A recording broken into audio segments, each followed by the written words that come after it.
Bismillahirrahmanirrahim. Assalamualaikum warahmatullahi wabarakatuh. Selamat siang semuanya. Alhamdulillah di siang hari ini yang cerah, kita kedatangan seorang tamu mualaf inspiratif yang saya kenal sebagai, saya memanggilnya Cece Sarah. Nah, nanti Cece Sarah ini akan bercerita bagaimana salah satu perjalanan hidupnya, yang mana beliau ini sampai menemukan hidayah Islam dengan yang baik. Ya, mungkin untuk awal mungkin perkenalan dulu, monggo Cice. Assalamualaikum warahmatullahi wabarakatuh. Semangat untuk semua sahabat mualaf, teman-teman mualaf. Perkenalkan, saya Sarah Gloria Wun. Nama panggilan saya Sarah, itu nama mualaf saya. Kehidupan saya sehari-hari, saya bekerja di salah satu perusahaan swasta. Untuk suami saya tidak bekerja, wira swasta, jualan nasi bungkus. Saya mempunyai 2 orang anak laki-laki. Yang saat ini yang nomor 1 sudah berkuliah di universitas swasta, yang nomor 2 juga SMA kelas 2. Begini. Baik, Cece kan tadi suaminya wira swasta, jualan mungkin nasi. bisa diceritakan jualan nasi itu jualan apa? Mungkin nanti kalau teman-teman yang menyaksikan YouTube ini bisa memesan ke Cece, nanti silahkan lihat di kolom deskripsi ini, bisa dijelaskan ke Cece.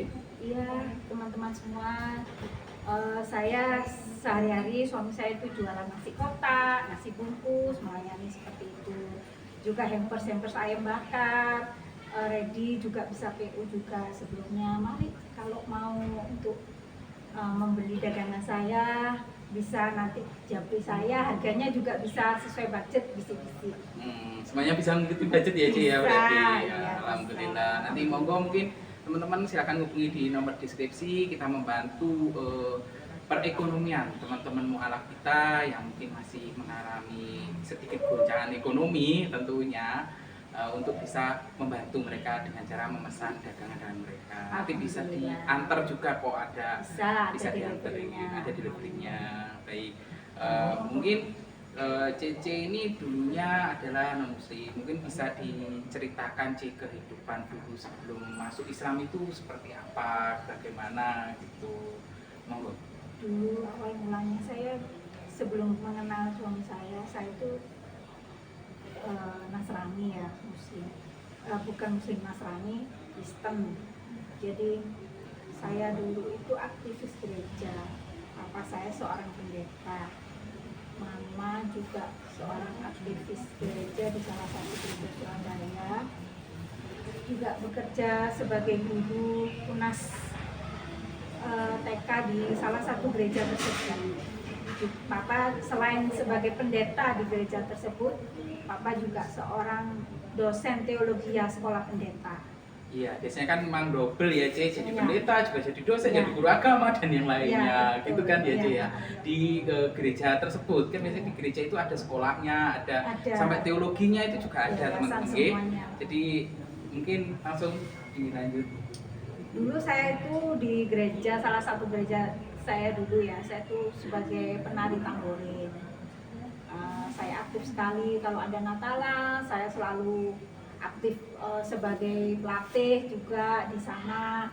Terus kalau ada pasca atau kegiatan gereja lain saya selalu aktif. Juga pemuda gereja juga, saya di salah satu di pemuda gereja juga saya ini sebagai pelatih juga, sebagai pelatih penari tamborin. Oh, iya. Sebagai pelatih penari tamborin juga pengisi acara tamborin tersebut ya. Oh iya. Terus lantas dari situ tuh kegiatan Cece berarti padat banget ya. Mungkin bisa diceritakan padatnya itu seperti apa, ngapain gitu. Begini, jadi saya kalau ke gereja itu bukan cuma hari Minggu. Hari Senin itu ada pemuda, hari Kamis ada doa malam. Hari Sabtu itu kita biasa kegiatan itu untuk hari Minggunya itu kita belajar apa yang nanti bisa kita peragakan itu untuk puji-pujiannya itu kita nantinya seperti apa latihan. Jadi minggunya itu baru kita kegiatan full tambore. Oh, pentasnya. Nah, di kegiatan kepemudaan itu biasanya Cece ngapain aja?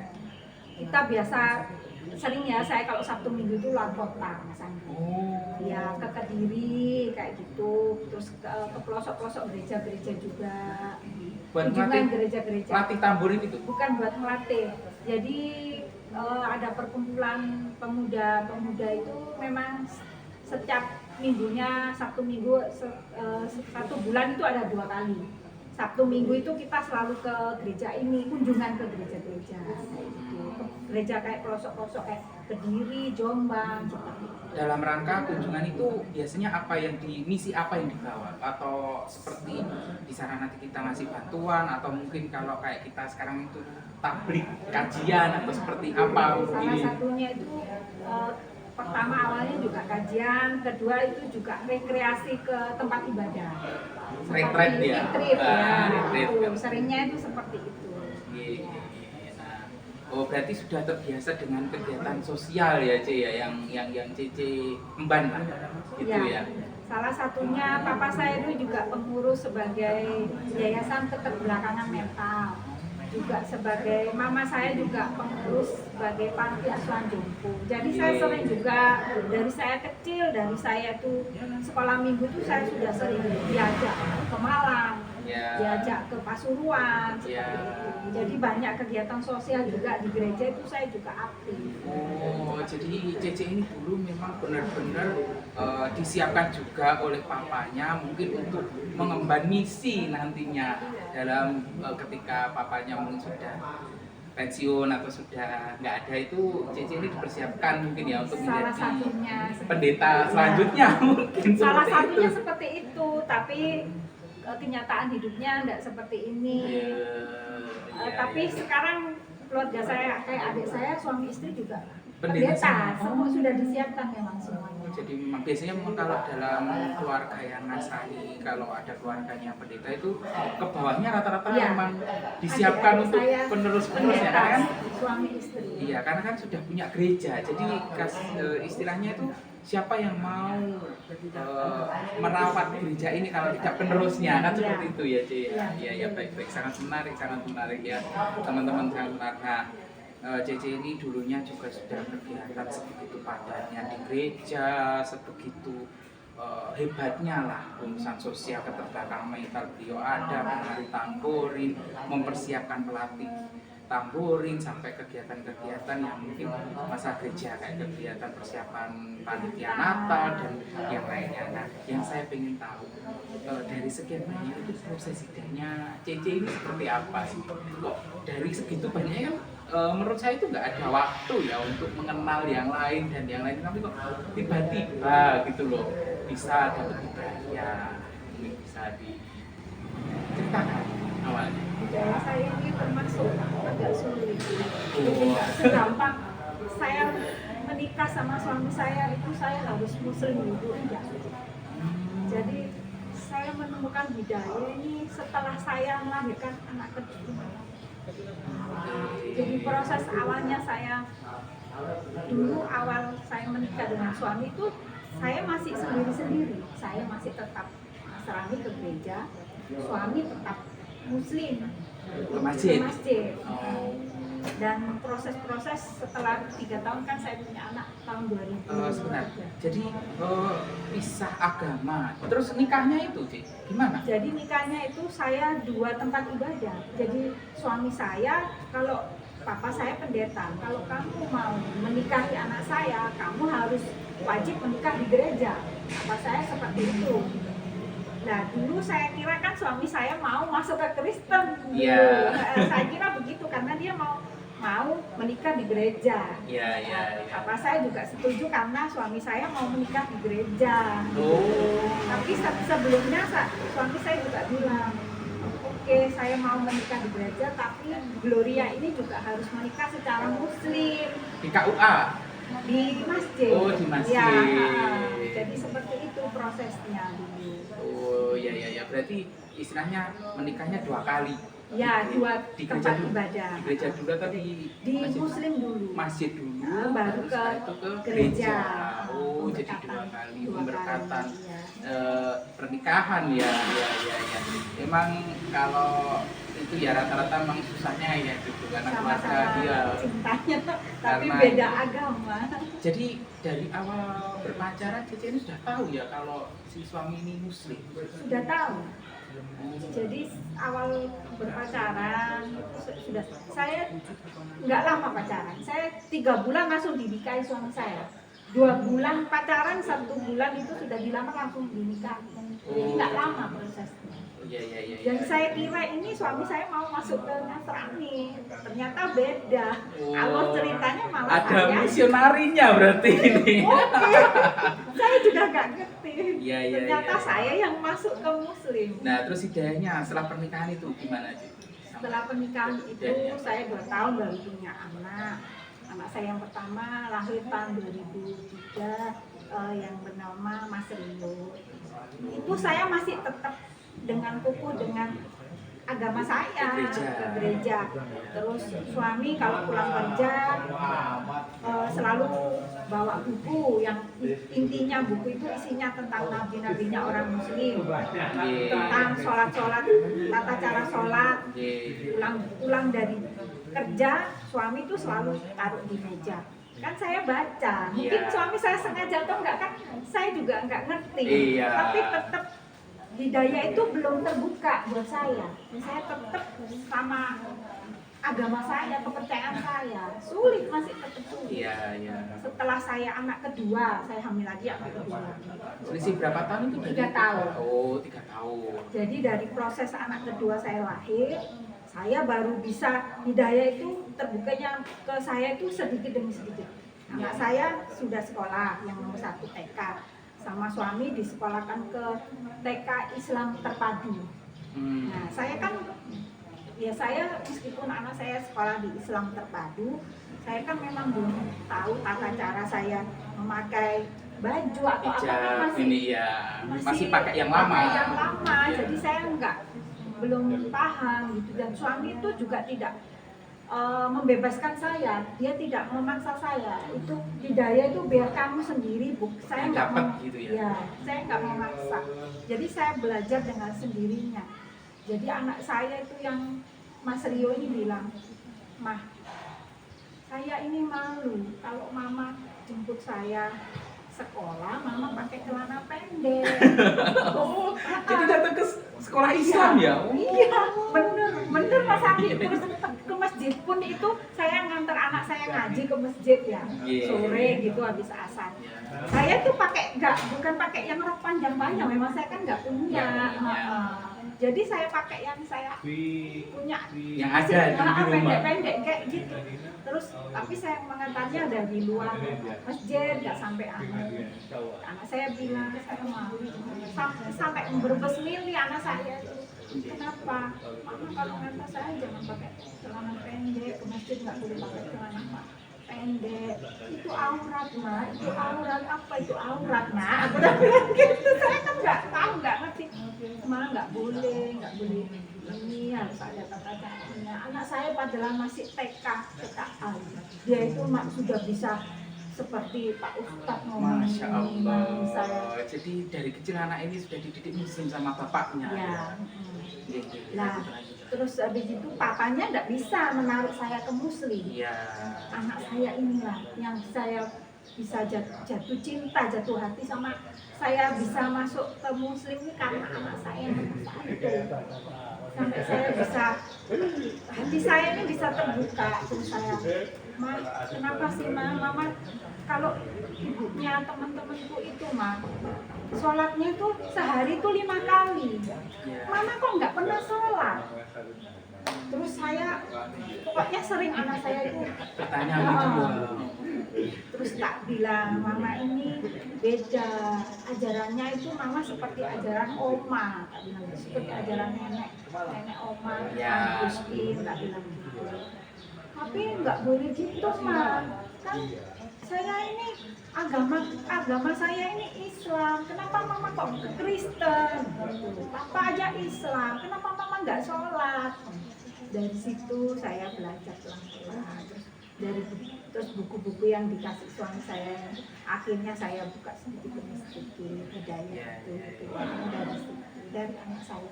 Oh, jadi meskipun gitu putranya tetap juga tahu ya kalau istilahnya si oma opanya, kemudian om tantenya itu adalah pendeta atau non muslim. Dari kecil sudah tahu. Sering saya ajak ke rumah mama. Kalau saya ajak ke rumah mama itu mulutnya udah tak tabok dulu. Kalau di rumah oma jangan ngaji-ngaji bilang. Ya. Diem ya, kalau di rumah oma pokoknya nggak boleh ngaji-ngaji, murojaah baca doa nggak boleh. Tuh anak saya langsung ini. Cemberut gitu ya. Begitu dari rumah mama saya langsung dia murojaah ngaji-ngaji. Langsung iya anak saya itu yang nomor 1 itu. Jadi mamaku itu heran. Anakmu kok nggak sekolahkan Islam sih? Iya. Aku diem nggak bisa ngomong. Ya, jadi omanya tanya ya kenapa kok anaknya disekolahkan di sekolah Islam kepada Cece Sarah. Dan Cece Sarah Masih Nasrani. Iya, karena Cece Sarah masih Nasrani, masih ke gereja, aktif ya, masih aktif ke gereja. Jadi Cece Sarah lebih banyak diam, bingung mau jawab seperti apa karena nggak mau berdebat dengan orang tua. iya, karena nggak mau debat dengan orang tua, juga mungkin dari keluarga dari suami juga menyekolahkannya ke Islam, memilih putranya dididik secara Islam yang baik. Putranya ya yang membawa hidayah ternyata. Kemudian dari perjalanan itu yang saya ingin tahu juga kapan dan di mana Cece Sarah ini bersyahadat. Nah setelah anak saya sakit ya, yang Rio yang nomor yang nomor 1, satu. ya Sakit apa? itu sakit sesak nafas, jadi dia itu hampir mau meninggal sampai sama budenya ini sama kakak suami saya itu sudah ditutup sewek. Kalau orang Jawa itu ya ditutup jari atau batik kan, batik lembaran gitu. Di rumah sakit itu sudah anak saya ini udah hampir nggak pertolongan. Terus alhamdulillah anak saya masih opname 1 dari rumah, terus sudah sembuh ya dari rumah. Harus dilarikan lagi ke rumah sakit, jadi 2 kali prosesnya. Setelah itu hidayah itu terus mulai tumbuh ke saya setelah ke kejadian anak saya sakit ini, saya nggak bisa sholat, saya nggak bisa apa, saya sholat, saya kalau keluarga suami saya corona kan mesti sholat, saya lihat hadapnya ke sana, terus gerakan-gerakannya itu saya hafal gitu. Sudah, jadi sebenarnya sudah belajar soalnya tadi ya. Saya sering melihat keluarga suami saya ke rumah sholat, jadi saya hafal, saya praktekkan. Saya nggak punya mukena, tapi saya waktu pertama kali saya menikah itu kan dikasih mukena sama kakak saya, kakak suami. Itu masih tak simpan. Jadi pada waktu itu mukena itu saya pakai mukena itu. Terus saya ngomong, saya nggak bisa ngomong ya Allah, ya Tuhan saya nggak mengenal Engkau. Saya bilang gitu. Ya Tuhan saya nggak mengenal Engkau, tapi saya ingin mengenal lebih dalam. Berikanlah hidayah itu, kesembuhan untuk anak saya. Terus pokoknya saya ingin itu hidup saya itu berubah kok, seperti nggak berkah, nggak barokah gitu ya. Cobaan itu banyak, atau ekonomi atau apa, semuanya yang suami saya. Iya, dari mentoknya waktu anak saya sakit, saya baru nggak ada yang mengajari saya sholat, saya hanya melihat, saya langsung berdoa, berikan keajaiban jika memang menjalani untuk saya yang terbaik. Anak saya bisa sembuh, biar supaya saya bisa bersaksi kepada semua umat. Saya bilang gitu, Mas Andi. Akhirnya anak saya disembuhkan sama Allah. Jadi dalam doanya Cece ini sembuhkan ya Allah putra saya. Nanti kalau putra saya sembuh saya ingin bersaksi. bersaksi kepada saya berjanji Allah sembuhkan anak saya tidak punya uang untuk dibawa ke dokter aja saya karena sudah untuk saya hanya untuk saya cuma doa itu nggak disolat sisanya Allah ya Ci yang menyembuhkan putranya tadi. jadi saya terus pelan-pelan saya belajar Terus gimana proses sadarnya? terus saya minta suami saya sudah Mantap. lahir batin saya pengen muslim saya ingin hijab lagi pengen saya juga habis saya syahadat saya ingin bangun nikah saya bilang gitu secara muslim terus suami saya netes Nangis ya, terenyuh gitu ya kalau orang Jawanya terenyuh, terus terharu. dibawa suami saya ke Masjid Al-Wahyu Di Rumput Penanggal. Oh di Rumput Penanggal, Surabaya ya. Ya. Itu tepatnya kapan itu? 10 tahun yang lalu. 10 tahun yang lalu, berarti 2014-an lah Ya, kisaran sekitar itu ya. Nah, saat CC ini syahadat, mau syahadat itu ada kendala nggak? Misalkan ketika datang ke masjid itu tiba-tiba hati kok jadi agak kendor, terus yang apanya belum bawa atau yang apanya nggak siap, itu ada nggak? Kendalanya nggak ada, cuma berdek itu aja. Gugup ya, nervous gitu ya.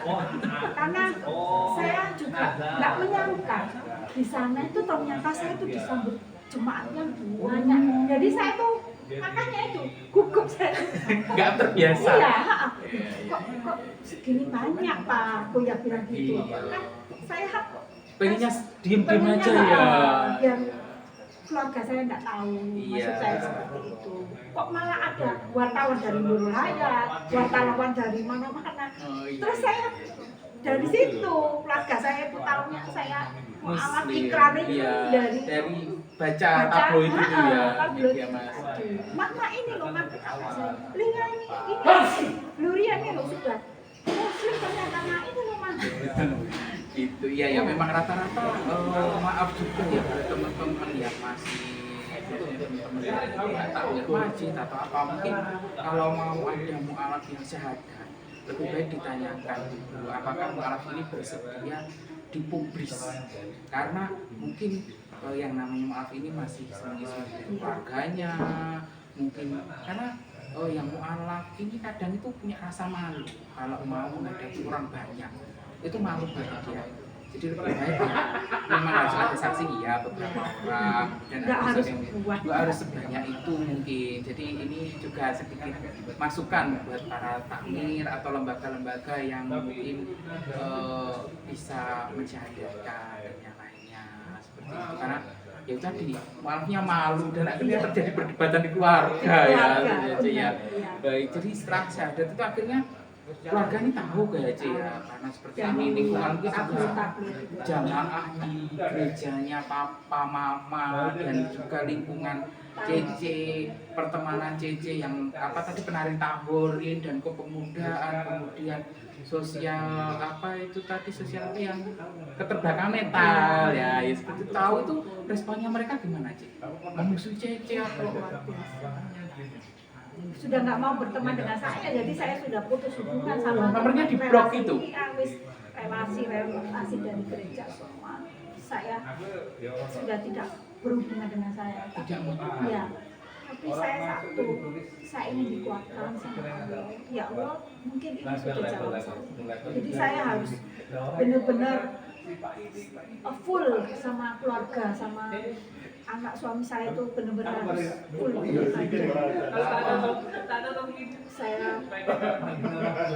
Saya bukan cuma ini teman-teman saya, saudara-saudara mama saya dari Kupang, terus udah menyalahkan saya semua, nggak ada yang itu sampai sayang sama saya. Di telepon atau di teror mungkin di kasarnya di begitu olok-olok ya.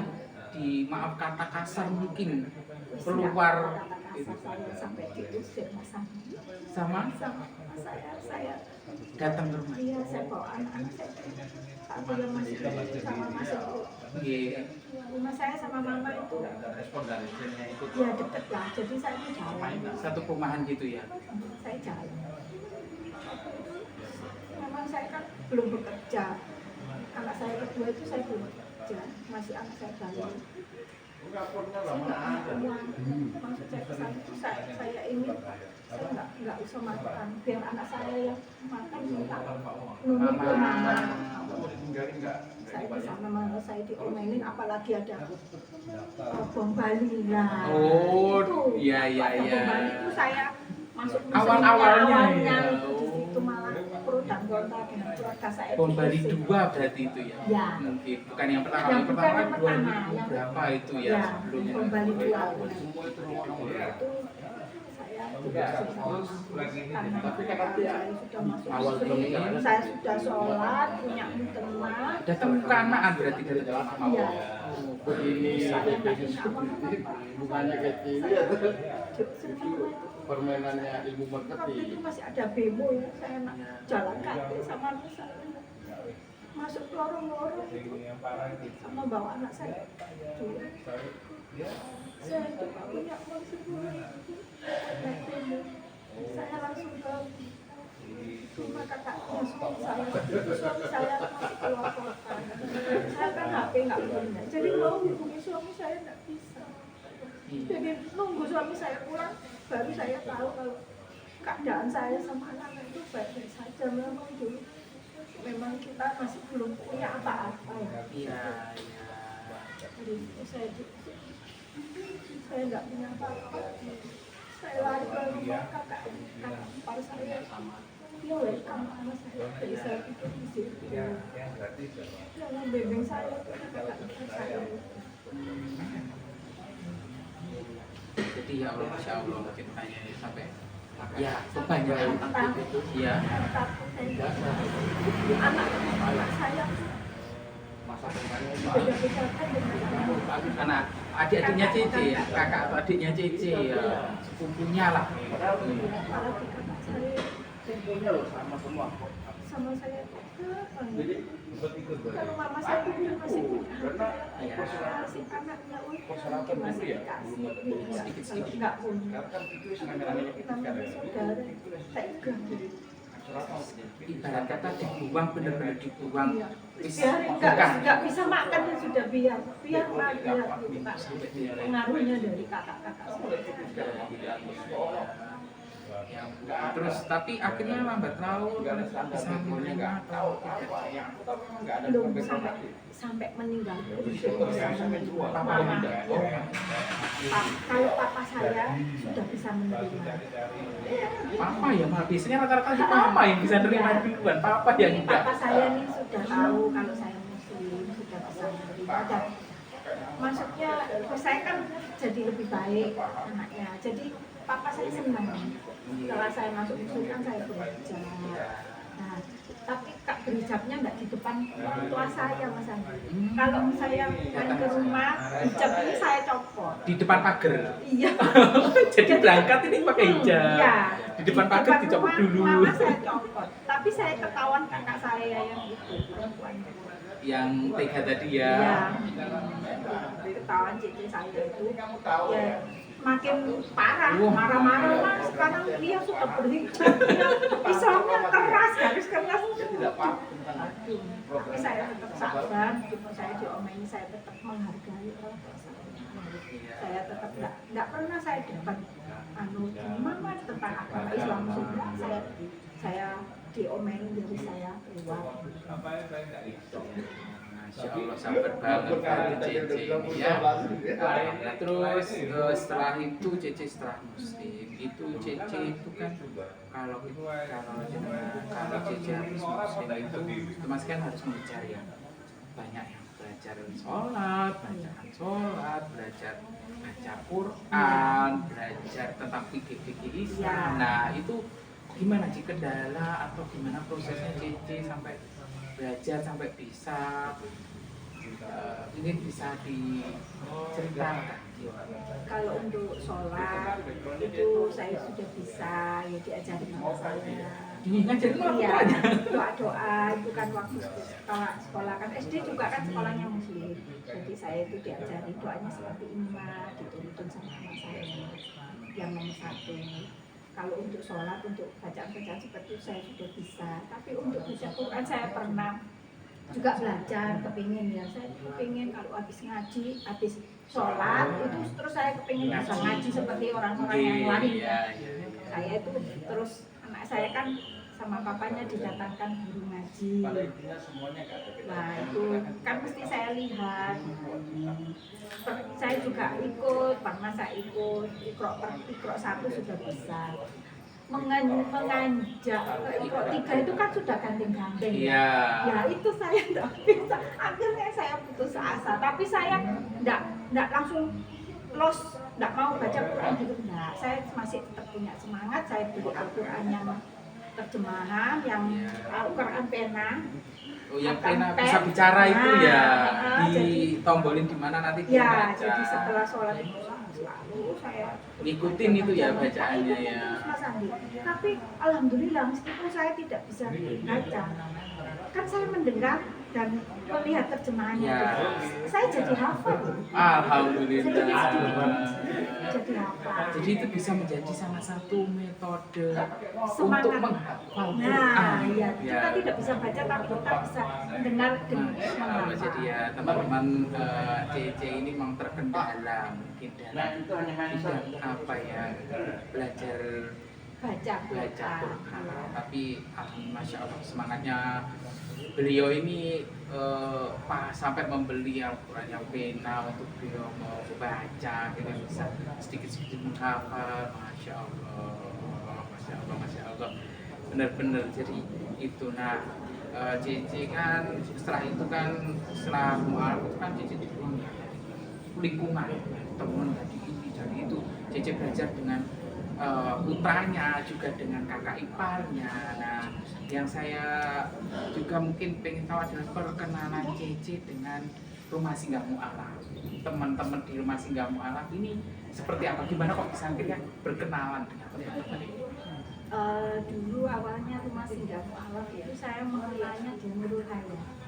Oh, Nah, dulu jadi namanya saya- sahabat Mu'alaf ya, Sahabat masih Mu'alaf, gabung dengan. iya, jadi saya mengenalnya Ko Angga, Mbak Tessa, Mbak Theo itu dari Nurul Hayat. Nurul Iya. Hayat. Ya dari wartawannya Nurul Hayat itu yang mengajak saya, Bu ini ada kajian mu'alaf di Nurul Hayat. Nah, Iya. terus saya datang, saya ketemulah Mbak Theo, ketemulah Ko Angga, akhirnya saya gabung. Jadi itu. Nah, menurut Cece manfaat apa yang bisa Cece rasakan ketika bisa berkumpul dengan teman-teman sesama mu'alaf?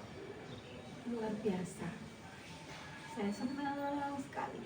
Iman ini menjadi kuat, penguat kita. Dan kita menjadi lebih baik. Ke hidup kita ini loh. Dulunya yang kita suka yang jelek-jelek seperti ini. Sekarang alhamdulillah Mas Andi sedikit demi sedikit perjuangan yang jelek-jelek itu kita singkirkan. Sekarang kita menjadi baik lagi, kepengennya lebih cinta sama Allah. Jadi saya itu ingin sahabat mu'alaf kalau bisa tetap semangat, istiqomah. Meskipun kita banyak perjuangan di mu'alaf itu, apalagi faktor ekonomi, banyak sekali perjuangan, tapi janganlah menoleh ke belakang. Kita harus tetap menoleh ke depan, istiqomah. Ya, istiqomah lurus. Apalagi kan di Rumah Singgah Mu'alaf itu bersama sama lain kan ada tiap hari Ahad atau hari Minggu Ya, itu kan ada hari Minggu. pengajian.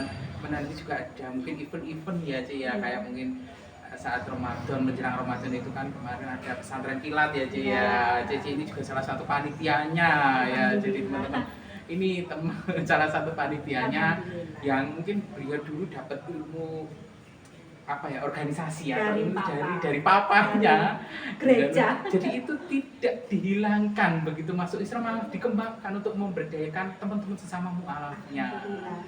Jadi ya gitu. Setelah saya masuk Muslim itu, saya juga saya juga bingung kenapa kok saya dipilih Allah seperti ini. Saya dijadikan pengurusnya Jumat Berkah, Alhamdulillah. saya dijadikan bendaharanya, semua itu saya yang dan pengurusan Jumat Berkah pun dari teman-teman saya pun itu nggak semakin sedikit, semakin banyak. Saya juga nggak ngerti, dan ini sudah berlaku selama 6 tahun ini berjalannya. Alhamdulillah, ini nikmat Allah dan luar biasa kepercayaan dari donatur itu. Saya tuh sampai kadang berpikir, kok kenapa ya kok saya yang dipilih? Apakah karena ini dulunya papa seperti ini, suka ke sosial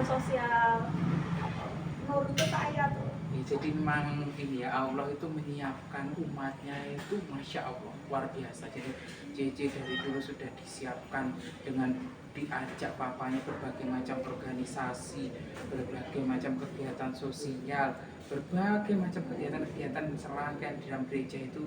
Ternyata dari situ ilmunya itu besar yang bisa JJ bawa dan siarkan di dunia muslim seperti saat ini, seperti Jumat Berkah ya kan ya, ya. Ya mungkin itu juga doanya Cece ketika putranya tadi sakit, Cece nggak bisa bawa ke dokter. Cece kan ingin setelah putra saya sembuh, saya pengen istilahnya apa? Siar Islam. Benar, Mas. Saya juga gini ya. Bersaksi kepada semua umat. Masya Allah ya, kita nggak tahu bang hidayahnya orang itu seperti apa, kemudian jalannya Allah pilih itu kita akan seperti apa ya. Jadi ya udah sangat inspiratif ya, saya sampai speechless sih. Perjalanan Cece ini sangat menginspirasi banget. Semoga teman-teman sahabat-sahabat mu'alaf di luar sana mungkin kalau mau pengen gabung ke rumah singgah mu'alaf, berkumpul dengan teman-teman nih, semuanya juga mu'alaf, jadi jangan takut. Saya belum bisa sholat, saya belum bisa baca, saya belum bisa ngaji, saya belum bisa ini itu, saya nggak tahu, saya diusir, saya teman saya nggak ada dan yang lainnya. Insya Allah rumah singgah mu'alaf ini menerima. Monggo nanti hubungin nomor yang tertera di bawah, nanti kita datang ngobrol kajian, karena di rumah singgah mu'alaf ini juga ada konseling, kemudian pendampingan dan masih banyak yang lainnya. Mungkin juga ada donatur yang ingin menyumbangkan sedikit rezekinya, atau mungkin bukan sedikit ya, udah banyak rezekinya mau disumbangkan buat pemberdayaan mu'alaf untuk membantu perekonomian para mu'alaf. Nanti bisa disalurkan di kolom deskripsi, nanti kita cantumkan. Baik, terima kasih Cece sudah berbagi inspirasi kisah hidupnya sangat luar biasa.